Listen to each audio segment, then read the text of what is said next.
Help support Name Explain by liking this video, leaving a comment and subscribing to the channel.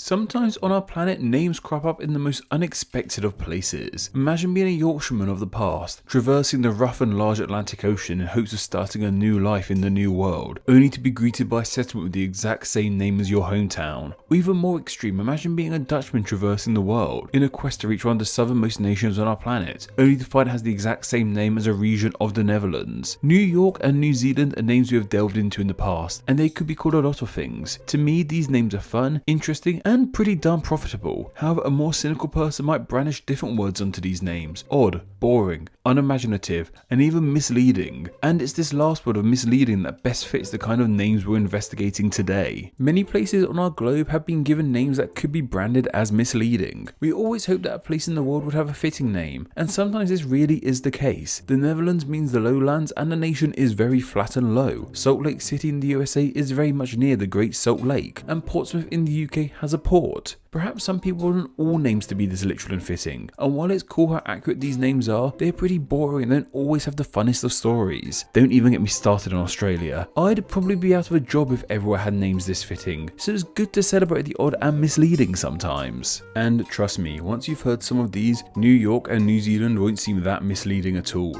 I feel there are two key reasons as to why a name might be branded as being misleading. The first reason as to why a place name might be misleading is because the name gives off an image or idea that the actual place doesn't represent. E.g., imagine if the Netherlands wasn't actually that low, or if Portsmouth didn't actually have a port. These names would be a lot more misleading if this was the case. These kinds of misleading names I'm going to call culturally misleading, for lack of a better term. And the other kind of misleading name is when a place is named after something / somewhere that is nowhere near to it. Like, imagine if Salt Lake City was nowhere near a salt lake, and the aforementioned New York and New Zealand fit the bill for this too. I'm going to call these kinds of misleading names geographically misleading, once again for lack of a better term. And yes, there'll probably be some points of contention over names I consider culturally and geographically misleading. Maybe you feel some of the names I'll mention overlap and I put them in the wrong category. Go tell me about it down in the comments, I'll definitely make sure to read it. Anyway, let's start with those culturally misleading names. These misleading names can range from small villages to entire nations, and perhaps the most famous example of misleading names comes from two nations that were purposely named to be misleading. This is of course Iceland and Greenland. And yes, I know Greenland is / isn't a nation and it's part of Denmark, etc. Let's just continue. It's been noted for many years that these two names are not only misleading, but they should actually be swapped around, as Iceland isn't that icy but is rather green, and Greenland isn't that green but is rather icy. Hey, we have a whole video about it on the channel, but let's quickly recap it here. There are many stories about how Iceland got its name, but the one story that best fits our theme of misleading names is the one about when Vikings started to inhabit the land. They didn't want their newly colonized island to become too overcrowded, so gave it the name Iceland, in hopes that this icy name would deter people from settling there. As I said, it was purposefully misleading. Greenland's name, however, has quite the opposite etymology, being that it was named in hope that it would allure people to the land. It was named by Eric the Red, a Viking who was kicked out of Iceland due to various charges. He set sail to find the land for himself and came across a huge slab of rock and ice. He gave it this name hoping that this luscious title would evoke the idea of a green paradise to Vikings living on Iceland, and would entice more people to come live there. So if we follow these origins, then both names were purposefully misleading. One name misleading in the hope that people wouldn't go there, and one name misleading in the hope that people would go there. Meanwhile, over in the Netherlands, we have the village of Seksbeeram, which from all accounts looks like a rather peaceful, quaint and pleasant Dutch village. So I can't imagine it being full of sex, beer and rum as the name might imply. Though if you're from the village, let me know about how much debauchery really does go on there. From what I read online is that this village wasn't named after any of those things, but was instead named after Pope Sixtus II. Initially, the village was called Sixtibala, with a borough being a type of flood defense. This is the Netherlands we're talking about after all, and over the years this name was altered to what it is now.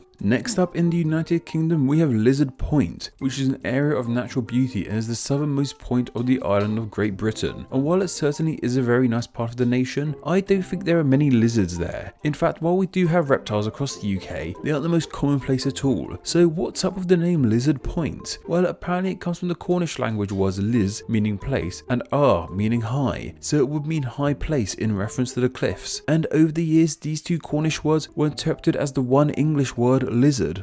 In Greece, we have Lagonissi. This is a small seaside town on the Greek mainland, full of sandy beaches and luxury homes. So despite how nice the town looks, it definitely is not an island, and it's definitely not full of rabbits. Yet for some reason, Rabbit Island is what this name translates to in English. Unfortunately though, I couldn't find out how this name came about to begin with. However, this name does remind me of one of Spain's possible etymologies, which is rather misleading. The name Spain comes from the Latin name Hispania, and this is thought to mean island of hyraxes, with hyraxes being a type of mammal. When the Phoenicians arrived in the land, the rabbits they saw there reminded them of the hyraxes in their homeland, and as they came by sea, they thought Spain was an island. So the name Hispania and in turn Spain are misleading, as this island of hyraxes isn't an island, and it isn't full of hyraxes but rabbits. High Point, Florida in the USA isn't the highest point in Florida. Why it has this name I'm not too sure, but still it's rather misleading. And if you must know, the highest point in Florida is Britton Hill, which is around a 6-hour drive away from High Point, Florida according to Google Maps. So the name doesn't even come from the fact that this town is near the highest point in the state. But from the southeast to the northeast of the USA, we have Buffalo, New York. It seems that buffalo, as in the animals, are naturally occurring in the west of the USA, meaning that when the city was first settled, there most likely weren't any buffalo around. It's thought that the city was named after the nearby Buffalo Creek, and this name is a corruption of the creek's French name, Beau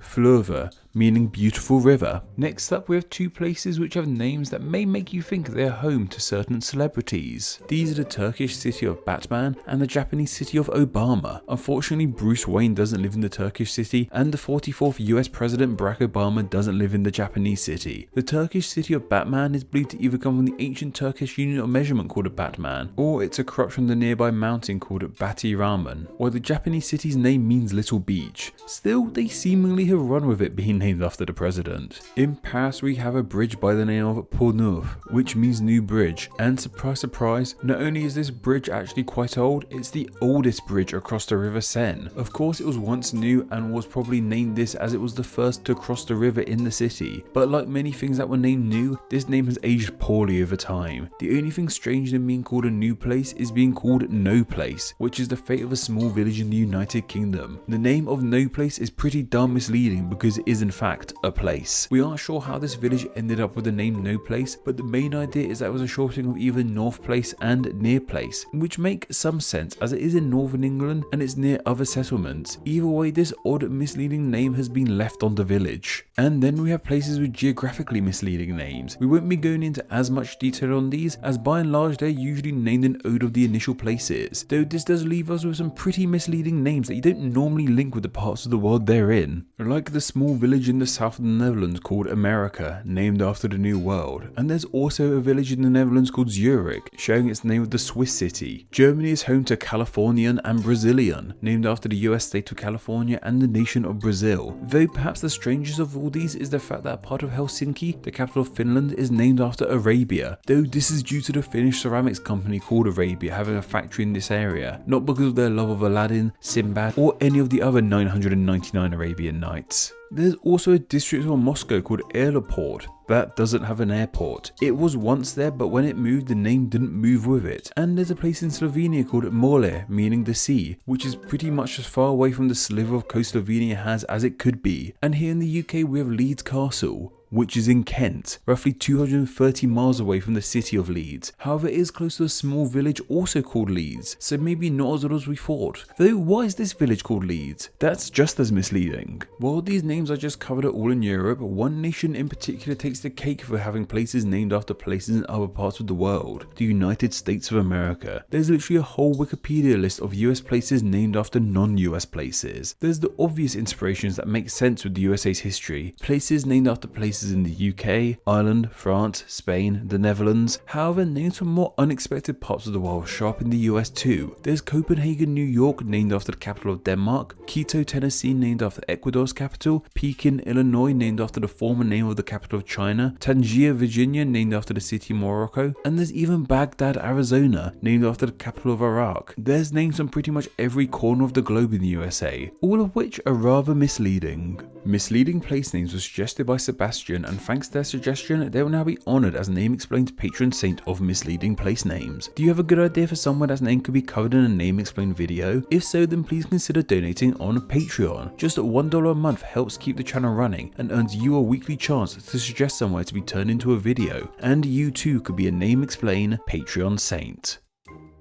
Thank you to all my patrons who support Name Explained on a monthly basis. Name Explained depends on small monthly donations from fans like you to help keep the channel running. Just a small amount of $2 a month helps in a huge way, grants you patron exclusive Name Explained extras, and gets your name here with all these awesome people.